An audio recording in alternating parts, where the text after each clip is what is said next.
Hey, what's up guys, Henry here and welcome to Xbox On, where we have a very special sneak preview of an upcoming Xbox Game Pass for PC edition, Microsoft Flight Simulator. Slated for an August 18th takeoff, this is the latest entry into Microsoft's longest running piece of software that dates back all the way before Windows even existed. This time around, developers Asobo Studios have brought it right up to today's standards with a cargo hold full of new features, bleeding-edge graphical enhancements, and so much more.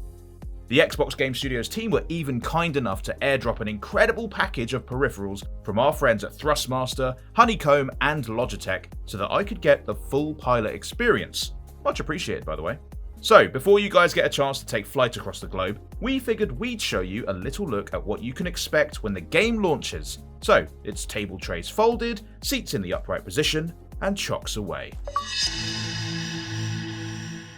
Turns out flying is much harder than you first think, so it's actually pretty handy then that Asobo Studios included a bunch of different tutorials for you to learn the ropes and get into the skies as quickly as possible. All of them seem to be based around flying a Cessna, which is a type of small propeller plane.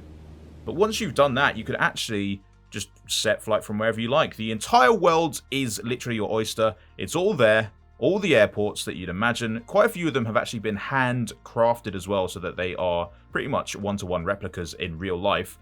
But for this particular demonstration, I just want to show you guys a quick flight across my own home city of London. And we're going to kick it off from Thurrock Airfield. You can see that not only can you choose the actual destinations, you can also choose which runways you particularly land at, including which taxi bays you could use too. It's actually quite in-depth. But we're going to go from Thurrock to Heathrow. Not only can you choose where you're going to be flying to and from, but you can also decide everything about the flight itself. The weather, you can do custom weather so that you can change exactly at what time there might be a storm. It's really impressive. Or you could even use live weather data so that if, for example, there happened to be a storm happening in the Atlantic, you could fly straight into that storm as if it were real life. It's pretty cool. But for this demonstration, we're going to fly at night because, in my opinion, Flight Simulator really comes to life when you can see the glow from the cities below you. You can see, like, just there from Thurrock Airfield. It's quite impressive. It's very dark, but all the glowing light from the immediate area just brings that life-like graphical quality to the game itself.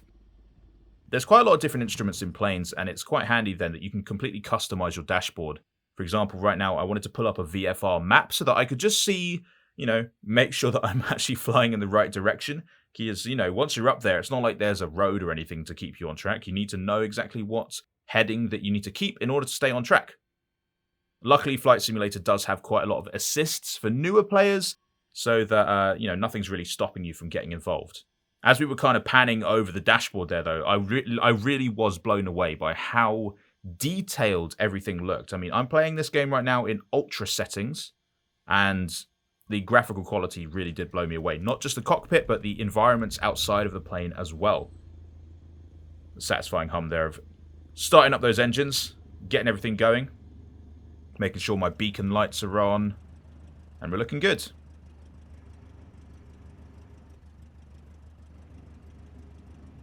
There really was something quite satisfying about Takeoff Procedures, just the sort of checklist of making sure I'm flicking all my switches correctly, getting the flaps set at the proper angle, and of course, throttling up and eventually taking off.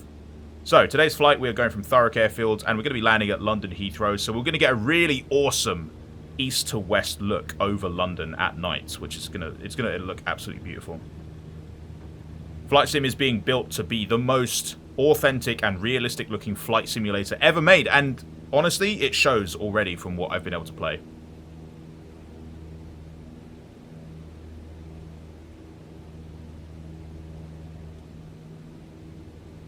There it is, the faint glow of London on the horizon right there as we're climbing. It just looks so cool. And anyone that's ever been in a flight and has flown over a city and seen the lights knows how impressive and what a spectacle it is, and it really does feel so faithfully recreated in the visuals that we get in Flight Simulator.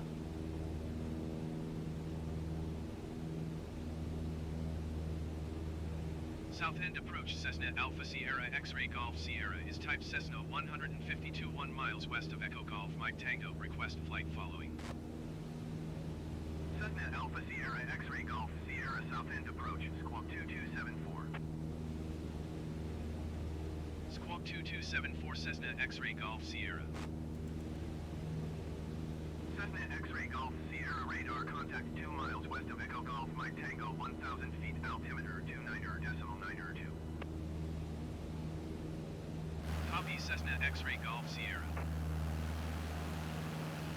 As I mentioned, quite a lot of the assists in-game can be dedicated to the AI. So, for example, for a newer player, reading back and understanding what the air traffic controller is trying to say to you over the radio can be kind of daunting, but you can, if you like, let the AI take care of that for you, like I did, because I just wanted to enjoy my flight. And as you kind of got a little glimpse of as we went to the third-person camera, it already looks absolutely stunning out there with all the faint glow of London on the horizon. You can see in the VFR map that we are getting closer and closer. I believe we're almost at the technical border of London. The fun thing about the cameras is you can actually set up your own custom cameras so that around and inside of the cockpit, so that if you wanted to, for example, pan around the dashboard and like we are now, and have a hotkey, for example, that took you straight away to, for example, your radio, you could absolutely do that, which is a really handy feature. Cessna X-Ray Golf Sierra contact beacon approach on 129.405. 129.405 for Cessna X-Ray Golf Sierra. Beacon approach Cessna Alpha Sierra X-Ray Golf Sierra 2,100 feet. Cessna Alpha Sierra X-Ray Golf Sierra beacon approach continue as planned altimeter 29.902.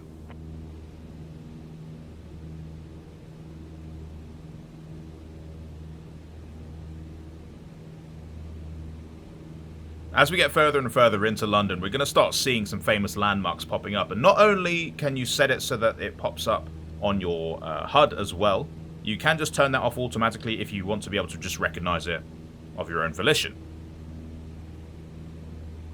But I believe the first landmark that pops up when you're flying this particular route is probably the O2 Arena.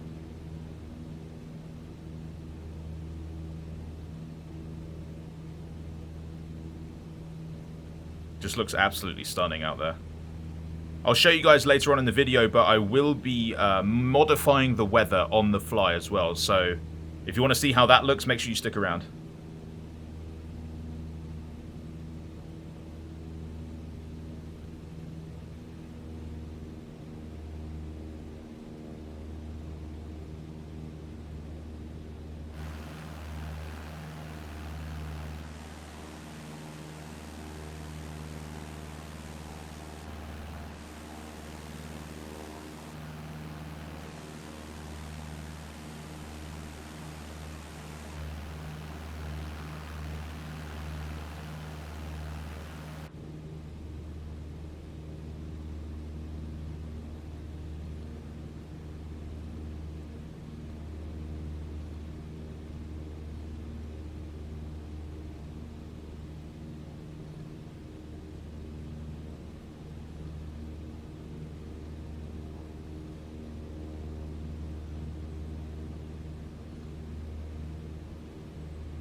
As we start to get closer and closer into London, we start seeing some familiar places like London City Airport.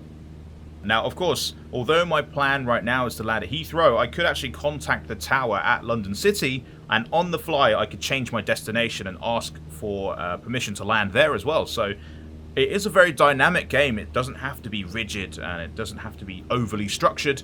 It is a game all about freedom, really, the freedom of the skies. So if you fancy changing your course, you just go right ahead.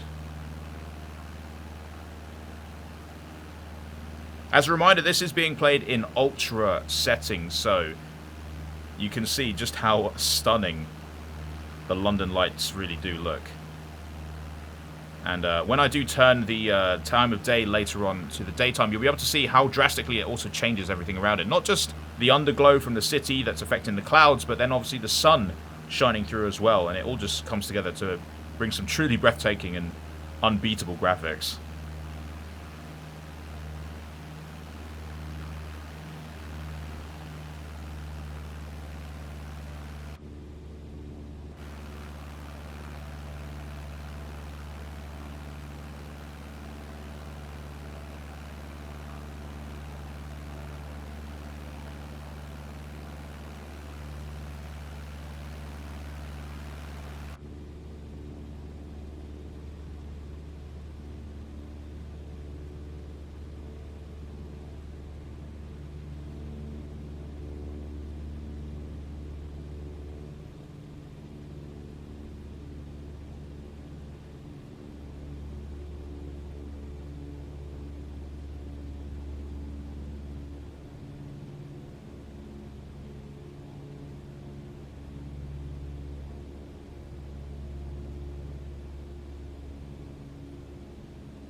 Now, of course, the waypoint that you can see on the screen right now that's 20 nautical miles out is the waypoint to Heathrow.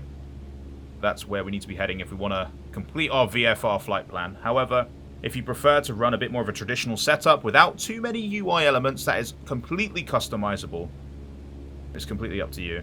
For example, I could turn off that VFR map, because as you can see on my actual dashboard in the cockpit, I don't actually have a VFR map as an instrument in my actual cockpit. So the VFR map I have on screen right now is just something that I've been able to drag up. I can even pop it out so that I could put it onto a second monitor, for example, and it would still pull that same data in-game. So for those of you that have multi-monitor setups, you could set up a whole monitor just full of instruments that you can read, just to give yourself a bit more data as you're playing.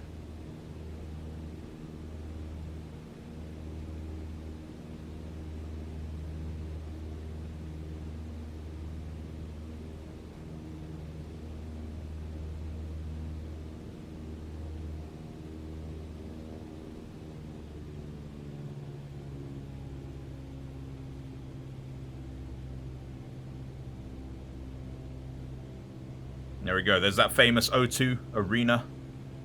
We'll get a closer look at that in just a sec.